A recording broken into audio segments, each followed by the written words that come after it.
한쪽 십자성 안에 모인 우리 가족 낯선 땅이미 내 삶 고단한 어깨 위로 따스한 하늘의 위로가 내려 반갑습니다. 여러분들 모두 부활절, 이 부활절은 어떤 날이라고 개인적으로 생각을 정의하고 계십니까?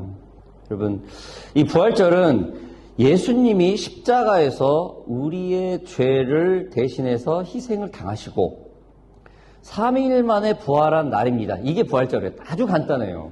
그렇죠? 그래서 우리 크리스찬들은 예수님이 탄생한 크리스마스 날과 부활하신 부활절을 가장 큰 절기로 여깁니다. 그렇죠? 매추감사절이나 추수감사절 이거는 부수적인 거예요. 그렇죠? 신년감사예배 이런 거, 종교개혁주일 이런 절기는 그 다음이에요. 가장 중요한 게 부활절과 크리스마스예요. 탄생과 리바이벌, 그죠? 이 두 가지가 굉장히 중요합니다. 여러분, 우리가 삶을 살아가면서 겪는 수많은 문제들, 어떤 관계에 대한 어려움, 경제적인 부담, 건강의 문제들이 있죠. 이 모든 것들보다 정말 더 깊은 문제가 있겠죠. 어려움이 있겠죠. 고민이 있겠죠. 그게 뭡니까? 이것이 바로 하나님과의 관계가 단절된 이 죄의 문제입니다. 생명과 연관된 문제죠. 삶의 어려움 중에서도 이 죽음이라는 것은 참 우리가 답이 없어요. 그죠? 요즘에는 못 고친다는 중대한 병도 고치려고 부단히 노력을 해요. 또 기적이라는 게 있어요. 그렇죠? 그래서 회복이 되는 게 사례가 우리들 삶에 종종 있어요.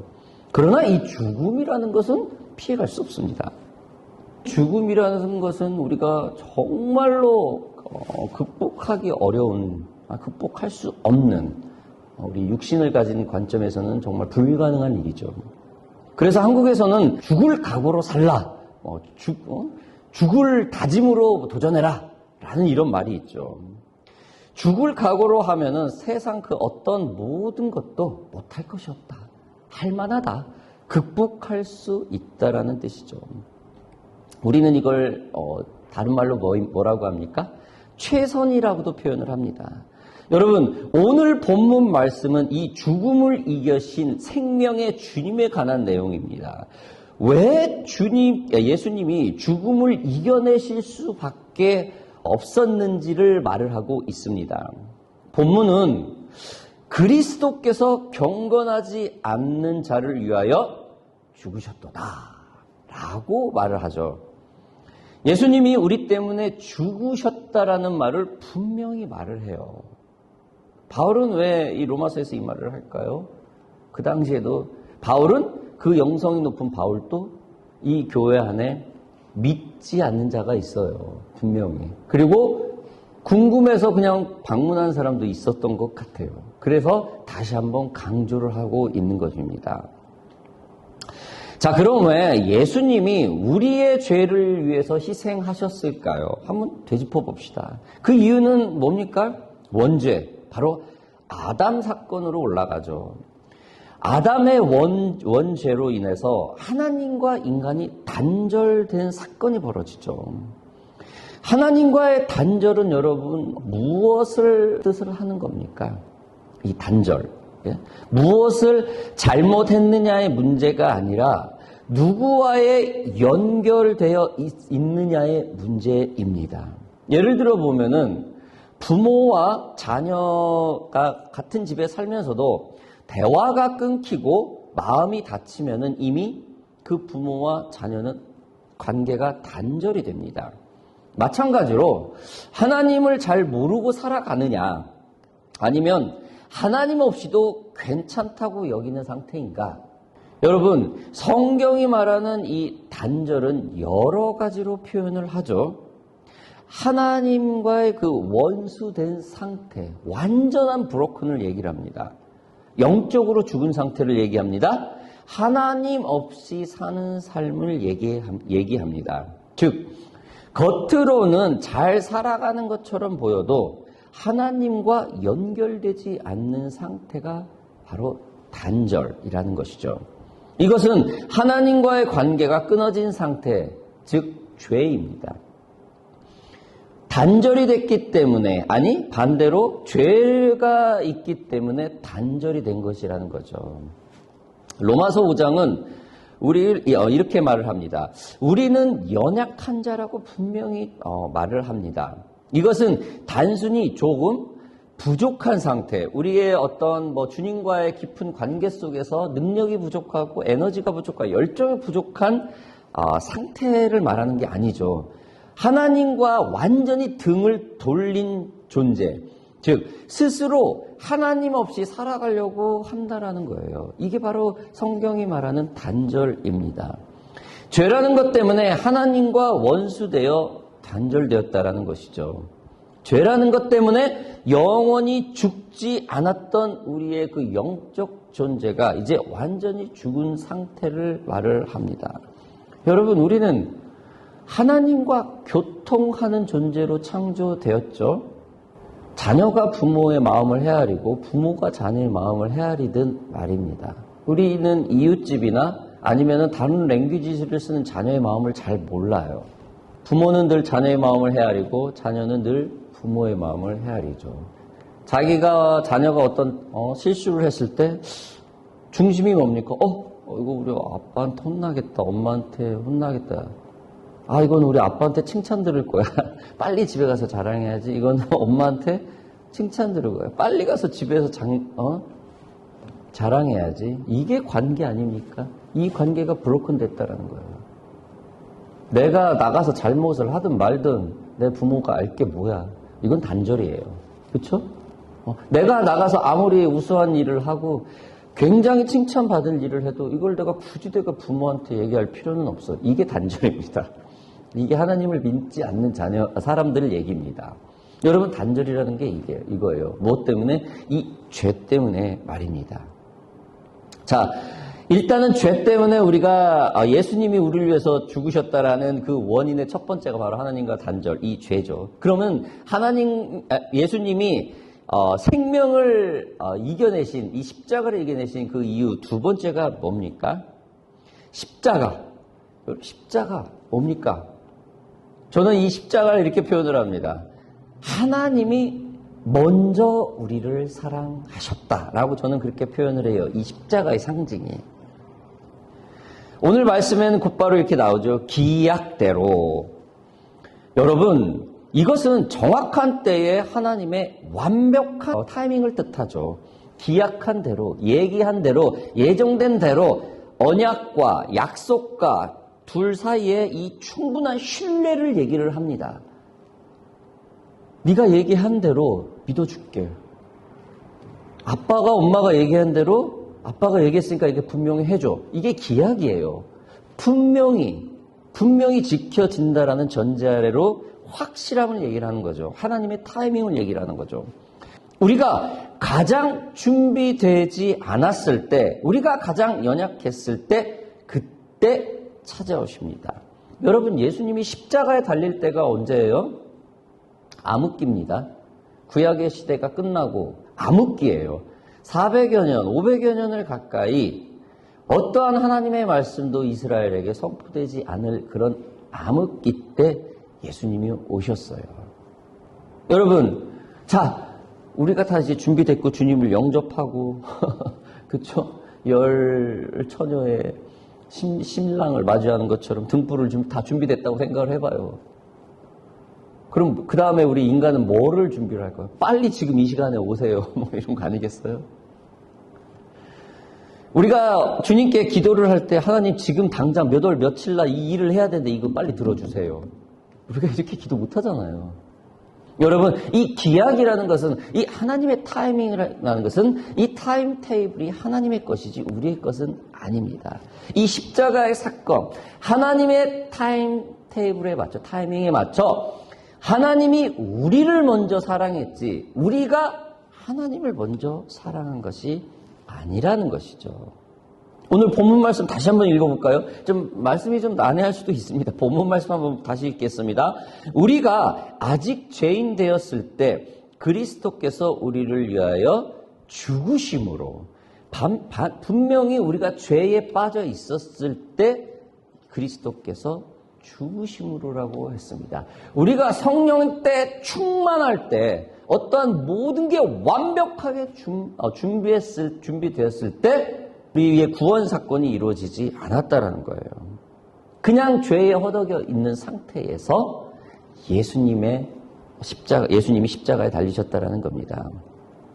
예수님은 우리가 여전히 죄에 빠져 있을 때 우리를 위해 죽으셨습니다. 우리는 영원히 죽어 있는지는 모르는 상태에서 예수님이 회복시켰죠. 그렇죠? 예수님이 십자가에 달릴 때 우리 영이 죽었고 우리는 지옥불에 떨어지고 이렇게 생각하는 사람 한 명도 없었어요. 그렇죠? 그렇게 되면 사탄도 알았겠죠. 사탄도 모르게 예수님의 희생 사건이 벌어진 거예요. 이거는 하나님의 한수 아닙니까? 아무도 몰라요. 오로지 하나님밖에 몰랐었습니다. 이 십자가의 승리.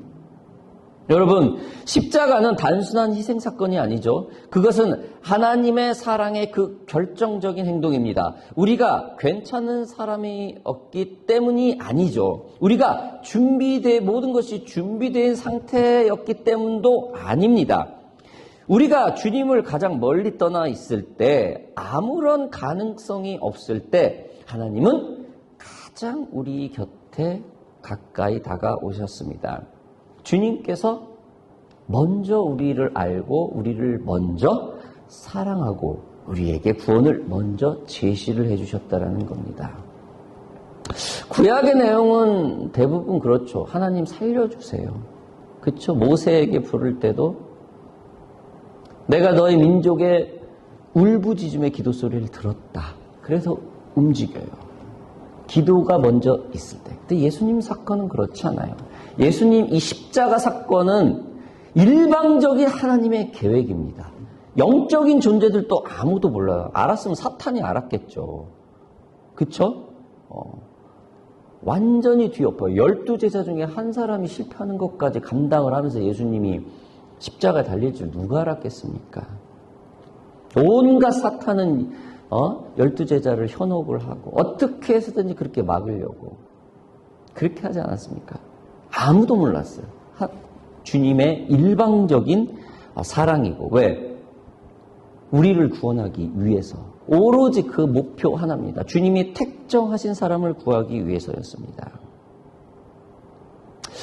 여러분, 저는 4남매 중에 막내입니다. 저의 형님은 두 분의 누님과 아주 저에게 굉장히 잘했어요. 형으로서. 하루는 저희 둘째 누님이 그 초등학교 5, 6학년 때였을 거예요. 생일이 11월이었는데 모두들 아침에 좀 축하하고 생일 축하합니다 하고 이렇게 하고 이제 학교를 가려고 하는데 형님이 현관문을 나서는 우리 작은 누님을 불러요. 저도 이제 큰 누님과 작은 누님과 이제 다 가려고 하는데 지금도 기억이 생생해요. 잠깐 이렇게 와보라고. 근데 우리도 이제 멈췄죠. 작은 누님을 저희랬는데 자기 책상 그 밑에 수납자 이렇게 빼요. 딱 빼던데 거기에서 나이키 신발을 꺼내서 탁 주는 거예요. 박스채. 지금도 기억이 나요. 빨간색이었어. 오늘 저희 아내가 신는 저런 신발, 쌤으로 된 빨간색 나이키 신발을 꺼내주시는 거예요. 그러면서 현영이와 작은 누님이 그렇게 기뻐하고 너무 좋아하고 고등학생이 동생한테 선물을 해줬어요. 고등학생이 그 당시에 그쵸? 80년대 중반이었는데 초반이었죠. 그게 9,900 모은다는 게 쉬운 게 아니잖아요. 동생 기뻐한 것을 그렇게 보고 싶어 해서 동생이 생일이라고 몇 개월간 돈을 모아서 산 것이죠. 자신도 한참 용돈이 부족할 때 고등학교 때의 일이었습니다. 또한 그는 신혼 때 자신의 그 첫 딸이 태어났을 때 참 굉장히 우리 형님이 그때 어려웠었어요. 그때부터 저에게 그때 이제 뭐 식사하면서 나랑 얘기를 하면서 뭐라고 얘기했냐면은 자기 큰 딸을 위해서 이제 태어난 지 얼마 되지도 않은데 이제 그 딸 아이에게 피아노를 사주겠다고 피아노를 가르쳐주고 싶다고 돈이 없으니까 그때 사골세 살았어요. 형님은 이제 경기도에 있었고 형수님은 이제 청주에서 이제 있었었는데 일단은 뭐 이제 여기 현장이 끝나면 이제 합쳐야 되니까 우리 그때 다시 얻자 해가지고 일단 급한 대로 사골세 방에 했어요. 거기서부터 시작을 했는데 아무튼 거기에서 했는데 아기를 태어났는데 돈이 없고 하니까 아무튼 딸한테 피아노를 사주겠다고 그 돈을 지금부터 모으겠대요. 형님의 딸이 스스로 피아노를 원치도 않았었죠. 아니 그의 딸이 피아노를 사달라고 뭐 조르는 적도 없어요. 근데 지금의 당장 돈이 없으니까 앞으로 7년 후에 유치원이 끝나고 학교 들어가기 전에는 피아노를 칠 수 있게 시작할 수 있게 지금부터 모으겠다요. 그러면서 그 형님은 한 푼 모았죠. 왜냐하면은 저희 형님은 그 딸을 잉태하면서 궁금해했었고 그 딸 아이가 말도 못하는 아이가 보다 형님이 그 아이를 먼저 사랑했기 때문이죠. 그녀를 위해 아무도 모르게 자신의 용돈 그 어렵게 사는 그 돈을 모아서 7년을 준비를 해요. 그래서 삽니다. 그 피아노가 아직도 있어요. 이게 실제 그 피아노예요. 제가 사진 좀 보내달라고 그랬어요. 한 장 더 좀 넘겨주실래요? 이 딸아이가 초등학교 때 큰딸이에요. 지금 이제 뭐 승무원 돼가지고 아주 이 피아노가 그 피아노입니다. 근데 형님한테 이제 형님 잠깐 좀 하려고 좀 사진 좀 보내달라 했더니 보내주더라고요. 그 피아노가 아직도 있어요. 여러분, 부모가 자녀가 뱃속에 있을 때 먼저 사랑하죠. 주님이 우리를 먼저 사랑한 게 이와 같습니다. 만세 전부터 택정하실 때 우리를 먼저 사랑했다라는 증거죠. 이게 바로 십자가 사건입니다. 십자가를 통해서 우리가 하나님이 그 아담의 창조했던 그 영적 존재를 원래 지었던 그 모습으로 많이 빗나갔죠. 아담의 원죄로 인해서 많이 아파했죠. 많이 빗나갔어요. 하나님의 계획에 없던 일이 인간에게 벌어졌어요. 당신의 형상, 당신의 모든 것을 다 쏟아부은 이 아담이 딴 길로 간 거예요. 그래서 주님은 준비를 했죠. 이게 바로 십자가 사건입니다. 하나님이 우리를 먼저 사랑하셨기 때문에 십자가라는 것으로 무너진 창조 질서를 다시 잡습니다. 하나님이 우리를 먼저 사랑하셨기 때문에 아담의 죄로 죽을 우리의 그 존재가 십자가를 통하여서 다시 창조 모습으로 되돌려 놨다라는 것입니다. 이것이 바로 죽음을 이기신 생명의 예수님, 그 주님의 사랑입니다. 자, 그러면 우리 마지막으로 좀 봅시다. 죽음을 이기신 생명의 주님의 사랑이 도대체 무엇일까요? 그 세 번째가 부활. 이 부활이라는 단어입니다. 제가 좀 초반에도 말씀을 드렸듯이 이 크리스찬은 부활절과 크리스마스가 너무 중요하다고요. 여러분, 이 부활절이란 우리의 죄의 그 죽음을 끝내신 하나님의 공포이자 선포의 날입니다. 부활절의 핵심은 여기서 멈추지 않죠. 예수님은 육신은 죽으셨지만 거기서 끝나지 않습니다. 육신의 죽음을 깨트리고 다시 살아나셨습니다.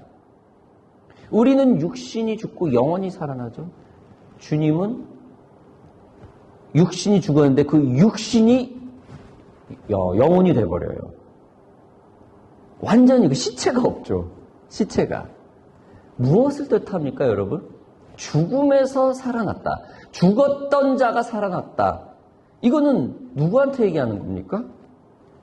이거는 바로 하나님의 자녀인 우리에게 말을 하는 거예요. 하나님을 믿지 않는 자녀에게 말을 하는 게 아니에요. 예수님의 부활 사건은 코끼리나 강아지나 이런 하나님의 그 창조물을 다른 거에 말을 하지 않아요. 오직 인간, 그것도 하나님이 특정한 사람한테, 이 크리스찬들한테만 얘기를 하는 거예요. 죽음에서 살아나셨다. 너희들은 죽음에서 살아난다라는 이 희망입니다. 여러분, 이게 부활절 사건입니다. 부활이 없었다라면 십자가는 희생의 그저 비극으로 끝납니다. 그러나 부활이 있었기 때문에 십자가는 뭐가 됩니까? 희망이자 승리의 사건이 됩니다. 이러한 죽음을 이기신 생명의 주님 때문에 이제 우리는 무엇을 누릴 수 있는 희망이 생깁니까? 바로 영생이죠. 하나님과 화평하라는 거죠. 뭐가? 부활절, 십자가의 희생, 그 주님의 사랑이 우리 크리스찬에게 보여준 이 크리스찬 사건은 뭔가? 하나님과 화평하라는 거예요. 다시 화평하라는 거죠. 화목된 자가 되라는 것이겠죠. 두 번째, 은혜 안에 서 있음을 분명히 알으라는 거예요. 우리는 더 이상 불안하게 사는 존재가 아니라 은혜 위에 굳게 행복하게 사는 존재라는 거예요. 소망 가운데 기쁨으로 살아야 된다라는 존재입니다. 여러분, 저도 이제 이 인생을 이 정도 살아보니까 참 슬픈 날을 생각하면 끝도 한도 없이 슬픈 날이 더 많아요. 그렇죠? 아니, 어쩌면은 슬픈 일들이 더 많은 삶이 우리들의 전체 삶 중에 대부분을 차지할 수 있어요. 저는 이렇게 대략 기쁜 날보다 슬픈 날이 한 7할 정도, 70% 정도 되는 게 우리 인생이라고 저는 생각을 해요. 그러나 나머지 이 30%가 이 70%를 이겨낼 수 있다고 저는 생각을 해요. 기쁨이 오래가는 사람. 하나님의 말씀을 듣고 희망을 가는 게 일주일 내내 살아가면서 정말 스트릭한 환경 속에서도 충분히 기쁨으로 살아갈 수 있는 그 30%라는 것이죠. 그래서 우리는 하나님과 화평할 수 있는 화목된 자로서 은혜 안에 서 있음을 분명히 아는 존재로 소망과 기쁨으로 살 수 있다라는 것입니다. 사랑하는 오션파크 교회 성도 여러분들, 저는 이 샌메리로 우리 오션파크가 이사를 오면서 이 처소를 옮기면서 저는 좀 우리 교회가 굉장히 축제가 되는 늘 예배가 됐으면 좋겠어요. 이 교회가 껄껄껄껄 웃음이 넘치고 항상 기뻐하는 그런 교회가 됐으면 좋겠어요. 저부터 그거를 시작을 합니다. 완전히 지금까지 했던 거를 모두 바꾸는 거죠. 오션파크가 지향했던 그런 부분을 조금은 터닝을 해야 될 것 같아요. 저는 훈련을 강조했고 양육을 강조했던 사람입니다. 왜? 하나님을 만났어도 훈련과 양육이 없으면 저는 이 길 못 갔어요. 분명히. 얼마든지 숙련된 모습으로 설교할 수 있고 얼마든지 준비만 하고 머리로서만 하는 예배자, 거룩한 모습으로 얼마든지 할 수 있어요. 얼마든지. 그러나 양육과 매일 부어주시는 하나님의 말씀으로 훈육과 양육이 되지 않으면 어렵다라는 것을 알아요. 그래서 저는 그런 교회를 하고 싶었어요. 믿지 않는 사람이 주님을 알고 매일매일 알아가는 그 주님의 기쁨을 알게 하는 그런 교회. 주님을 알았지만, 주님이 존재한다는 사실을 알지만 세상을 이기지 못하고 시리에 빠져 있고 늘 삶을 이기지 못하는 우울한 삶을 사는 사람들이 우리 교회에 와서 매일매일 공급되는 그 훈련 가운데 늘 기쁨을 얻는 그런 교회가 되기를 원했었어요. 그러나 저희는 이 오션파크 교회가 이 샌메리 이 지역에 오는 순간부터 저는 먼저 예배의 회복을 저는 포커스를 맞췄습니다. 그 다음에 훈련과 양육이 있지. 그쵸? 일단 회복이 있어야 돼요. 우리 교회 성도들이 서로 아끼고 서로 행복하고 그 교회 가면은 너무 좋다. 그 교회 가면 재밌네. 그 교회 가면은 되게 순수하네. 이런 교회가 되는 거에 저는 포커스를 맞추었어요. 훈련과 양육은 저의 몫이겠죠. 그렇죠? 아무튼 여러분, 이 오션파크 교회 오늘 부활절을 맞이하여서 주님께서 허락한 그 모든 삶의 환경이 단절된 주님과의 그 관계가 회복이 되고 주님이 허락한 그 모든 환경 가운데 이 부활절, 우리에게 말씀하신 죽음을 이겨내신 이 부활의 그 승리를 만끽하여 오션파크 교회, 정말로 넓은 쉼터 같은 교회, 일주일 내내 조금은 세상에 나가서 지쳐 있었지만 이곳에 와서 회복되고 기쁨이 넘치는 그런 교회가 되길, 그런 부활절로 이 올 한 해가 시작되기를 주님의 이름으로 다시 한번 이 길의 끝에서 오션파크 교회와 난 문이 열리고 부모의 기도와 아이들의 웃음소리, 그리운 고향보다 더 큰 품이 여기인데, 심겨진 씨앗이 나무가 되듯 약속의 땅에서 피어날 우루듯 흔들리지 않는 반석 위에 서서 진리의 빛을 향해 고개를 드네.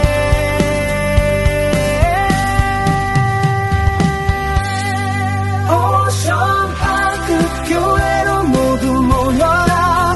복음의 파도를 타고 높이 날아라. 다음 세대 가슴 속에 새겨질 성경, 하나님 사랑으로 우린 하나 되네. 기쁨을 모습